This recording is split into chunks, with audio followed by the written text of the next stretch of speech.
اے اللہ کے بندے، ٹوٹے دل کی آہ عرش کو ہلا دیتی ہے، تو پھر تمہیں کیوں لگتا ہے کہ میرا رب تم سے غافل ہو سکتا ہے؟ اور ٹوٹے ہوئے دل کی کرچیاں جب تم اپنے رب کے پاس لے کر جاتے ہو نا،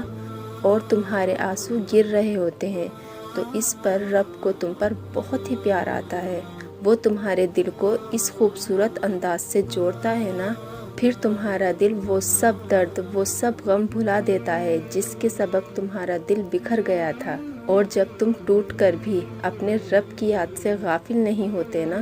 تو وہ تم پر بہت مہربان ہوتا ہے۔ وہ ٹوٹا ہوا دل تو بس اللہ تعالیٰ کی یاد سے چاہ کر بھی غافل نہیں ہو پاتا۔ اس دل میں بس اللہ تعالیٰ ہی بستا ہے، پھر وہ ٹوٹا ہوا دل تو اللہ تعالیٰ کی رحمت کا منتظر رہتا ہے۔ اور رب تو سمیع ہے، وہ تمہاری سب آہ و فریاد سنتا ہے۔ وہ تمہارے ٹوٹے ہوئے دل کو پھر ایسے جوڑے گا، پھر اس میں کوئی درار باقی نہیں رہے گی۔ ہو سکتا ہے تمہاری من پسند چیز ہی اس امتحان کے بعد تمہارا صلہ ہو سکتا ہے، یہ تمہارے درد کا آخری سجدہ ہو سکتا ہے یہ دیری ناممکن سے ممکن تک پہنچنے کا مختصر سا وقفہ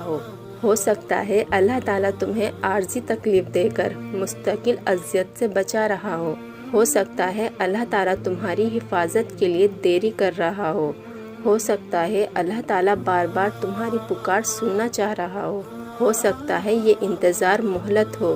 تاکہ تم اسے راضی کر لو، ہو سکتا ہے اگلے ہی پل اللہ تعالیٰ تمہاری چاہت کو تمہارا مقدر بنانے پر مان جائے، ہو سکتا ہے اگلے ہی پل اللہ تعالیٰ قبول فرمائے اور تمہارا بکھرا ہوا جو وجود ہے ایک پل میں ہی سمٹ جائے، ہو سکتا ہے جسے تم اختتام سمجھ رہے ہو اللہ تعالیٰ اسے ہی تمہارے لیے نیا آغاز بنا دے۔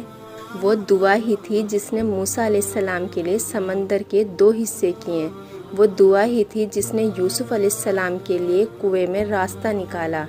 وہ دعا ہی تھی جس نے ابراہیم علیہ السلام کے لیے سلگتی آگ کو ٹھنڈا کیا۔ اگر اللہ تعالیٰ ہاتھوں میں اتنی جان ڈال دے کہ وہ دعا کے لیے اٹھ سکیں، پھر وہ ان اٹھے ہاتھوں کی لاج بھی رکھتا ہے۔ کبھی کبھار تمہارے حق میں کیا بہتر ہے یہ طے کرنا خود تم پر ہی چھوڑ دیا جاتا ہے کہ تم خود چن لو اور کہو کہ پیارے اللہ،